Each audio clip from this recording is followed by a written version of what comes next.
Apa kabar sahabat? Gua bakal rangkumin film buat kalian. Jadi daripada kalian lama nonton film, kalian bisa pantengin video kita ya. Selamat menonton, guys. I Saw the Devil merupakan film Korea yang rilis pada tahun 2010. Film yang bergenre thriller aksi ini berceritakan tentang pembalasan dendam seorang agen kepada psikopat yang telah membunuh kekasihnya secara brutal. Oh ya, di sini gua hanya akan menamai protagonis dan antagonis utamanya aja ya. Sisanya gua namain sendiri.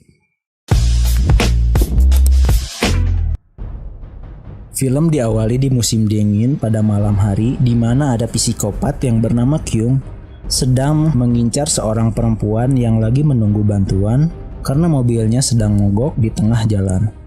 Kyung yang awalnya berpura-pura menawarkan bantuan kepada wanita itu akhirnya memukul kepala dengan sebuah tang. Perempuan itu dibawa oleh Kyung dalam keadaan tidak sadar ke dalam sebuah ruangan seperti tempat jagal korban pembunuhan. Saat ingin dieksekusi, perempuan itu memohon untuk tidak dibunuh karena ia sedang mengandung seorang bayi. Namun Kyung tidak peduli dengan itu. Keesokan harinya, banyak polisi yang mencari perempuan itu. Diketahui perempuan itu merupakan anak detektif senior yang bernama Alif. Dan juga perempuan itu mempunyai kekasih yang bernama Kim. Kim merupakan orang keamanan yang bekerja di National Intelligence Service. Pencarian pun masih dilakukan. Ketika malam hari, seorang polisi melihat ada sesuatu yang aneh di dalam sungai. Ternyata itu adalah sebuah kepala perempuan tersebut. Ayah dan kekasihnya yang ada di tempat kejadian tersebut tiba-tiba menjadi syok karena orang yang mereka cintai sudah tiada. Setelah kejadian tersebut, Kim meminta cuti dari pekerjaannya yang tujuan utamanya untuk menemukan pembunuh kekasihnya. Tapi sebelum pergi dari kantornya, Kim bertemu dengan Faza untuk meminta alat pelacak yang berbentuk seperti kapsul secara rahasia. Setelah itu, Kim pergi ke rumah kekasihnya untuk menemui Alif. Karena Alif yang pekerjaannya sebagai senior detektif mempunyai beberapa suspek pelaku yang didapatkan dari kepolisian.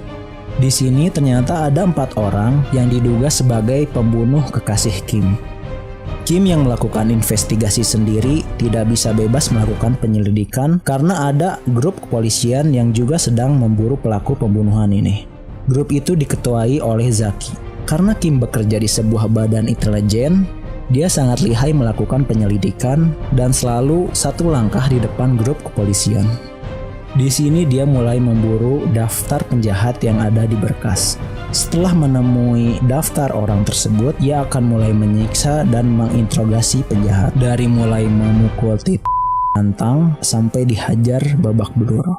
Akhirnya sampai pada Kim melakukan investigasi kepada Kyung, yang emang Kyung ada di daftar tersebut. Kim mengunjungi keluarga Kyung untuk menanyai keberadaan Kyung. Namun keluarga Kyung juga sudah lama tidak mengetahui keberadaannya. Pada akhirnya Kim berhasil mendapatkan tempat untuk dapat menemui Kyung yang diberitahu oleh anak Kyung. Tempat itu mengarah ke sebuah tempat jagal yang ada di awal film. Karena di tempat tersebut tidak ada Kyung, akhirnya Kim pun menggeledah tempat tersebut. Alhasil dengan perasaan emosi bercampur sedih, Kim pun tahu bahwa Kyung lah pembunuh kekasihnya. Dikarenakan Kim menemukan cincin kekasihnya yang ada di got dekat tempat jagal. Scene berpindah ke Kyung yang sedang ingin mengeksekusi anak SMA di sebuah kebun. Namun ketika akan mengeksekusi korban, Kyung merasakan sesuatu yang datang. Di sini Kim akhirnya bertemu dengan Kyung. Lalu terjadilah baku hantam yang dimenangkan oleh Kim. Kim tidak langsung membunuh Kyung, dia malah memasukkan alat pelacak melalui mulut Kyung karena Kim masih ingin bermain dengan Kyung. Sebelum meninggalkan pelaku, Kim melakukan ini. Saat sadar, Kyung berteriak kesakitan karena salah satu lengannya retak. Ia juga heran karena masih di tempat tersebut dan ada sebuah amplop yang berisi begitu banyak dengan uang. Kyung pun akhirnya mencari tumpangan di pinggir jalan untuk pergi dari tempat itu. Oh ya, sekedar informasi, pada saat ini Kyung masih mengira bahwa si Kim ini adalah polisi. Karena sebelumnya membunuh orang pemberi tumpangan yang ternyata kriminal juga sama seperti dia, akhirnya Kyung pergi ke sebuah rumah sakit kecil untuk mengobati cedera tangannya. Di situ ia melakukan pembunuhan kepada dokter dan pencabulan kepada suster. Namun ia pun kaget, ternyata di situ tiba-tiba Kim datang untuk menghajarnya. Sama seperti sebelumnya, Kim tidak membunuh Kyung. Sebelum meninggalkan Kyung, Kim pun melakukan ini.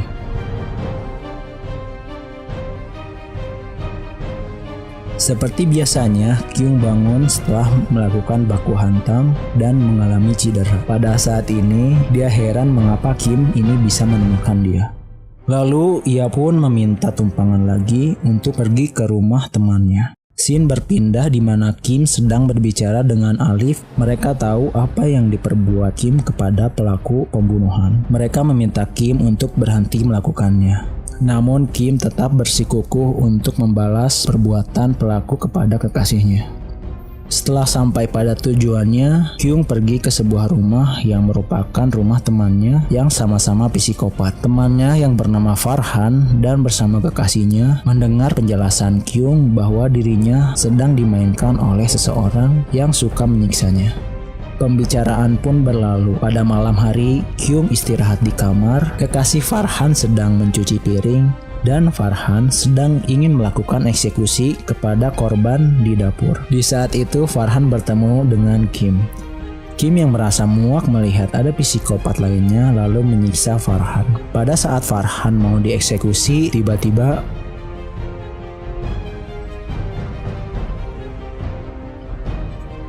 mau tidak mau Kim lalu pergi dari tempat itu lalu menuju ke lantai atas rumah. Ternyata di lantai atas, kekasih Farhan bisa melukai Kim. Mendengar kejadian itu, Kyung dan Farhan langsung menuju ke atas. Namun Kim dapat menghajar mereka semua. Kyung yang masih sadar lalu disiksa terlebih dahulu dengan cara dipukuli oleh bongkahan besi dari badan sampai kepala hingga tak sadarkan diri. Di pagi harinya, Zaki dan kepolisian lain memeriksa rumah Farhan. Namun di situ mereka hanya menemukan Farhan dan kekasihnya saja. Setelah itu Zaki mengetahui bahwa kejadian selama ini dilakukan oleh Kim yang dimana ia diberitahu oleh Alif yang merupakan temannya dari kepolisian. Di saat yang sama, Kyung yang dalam keadaan babak belur dibawa oleh Kim ke rumah sakit untuk dirawat terlebih dahulu. Pada saat di rumah sakit, Faza bertemu dengan Kim karena khawatir dengan keadaan Kim. Mereka pun akhirnya berbincang-bincang di dekat Kyung yang pada saat itu sedang tidak sadar. Namun ternyata Kyung dapat mendengar percakapan mereka dan juga tahu mengenai Kim yang ternyata bukan seorang polisi beserta kekasihnya. Seperti biasanya, Kyung dibuang ke tempat antah berantah. Ketika bangun, Kyung lalu berbicara kepada Kim melalui alat pelacak karena dia sudah tahu ada alat pelacak di tubuhnya. Kyung lalu pergi ke sebuah apotek untuk membuang alat pelacak tersebut. Di sini Kyung berbicara kepada Kim bahwa kekasih yang ia bunuh ternyata sudah mengandung bayi. Kim langsung sedih dan emosi mengetahui hal itu. Lalu ia langsung pergi mencari Kyung. Faza yang sengaja meretas kepolisian mendapatkan pembicaraan Kyung dengan Zaki bahwa Kyung akan menyerahkan diri dan ingin melakukan sesuatu terlebih dahulu. Tahu akan hal itu, Faza lalu memberitahu Kim. Faza memberitahu kalau saat ini Kim sedang berada di dekat kota kekasihnya. Kim yang teleponnya tidak dijawab oleh Alif langsung menelepon Zaki dan menjelaskan semua kepadanya. Beberapa waktu kemudian, Kim melihat rumah Alif ada pagar polisi. Di dalam rumah, Kim melihat Alif yang sedang sekarat akibat ulah Kyung. Dia lalu ditelepon oleh Kyung melalui telepon Zaki. Kyung berkata kalau adik kekasih Kim saat ini sedang sekarat dan dibuang ke jalanan dalam keadaan telanjang sama seperti Kim lakukan kepada dirinya. Kyung juga berkata puas sudah menghancurkan orang-orang terdekat Kim. Karena Kim sudah tahu rencana Kyung saat sampai di depan kantor polisi untuk menyerahkan diri, Kyung lalu tiba-tiba ditarik ke dalam mobil oleh Kim untuk dibawa ke suatu tempat. Tempat itu adalah tempat jaga milik Kyung. Di sini Kyung lalu ditempatkan di gilotin atau semacam alat pemenggal kepala. Bukannya menyesali perbuatannya, Kyung malah menikmati apa yang ia perbuat. Sudah muak dengan Kyung, Kim akhirnya pergi dari tempat itu. Namun sebelum pergi, ia merancang gilotinnya terlebih dahulu. Yang dimana jika Kyung melepaskan tali dari mulut atau ada orang yang membuka pintu, maka kepala Kyung pun akan terbelah. Namun tiba-tiba keluarga Kyung datang ke tempat itu. Kyung meminta untuk tidak melihatnya dan malah menyuruh mereka pulang. Namun kedua orang tuanya sudah lama ingin bertemu dengannya hingga akhirnya film diakhiri dengan Kim yang berjalan dengan meluapkan kesedihannya.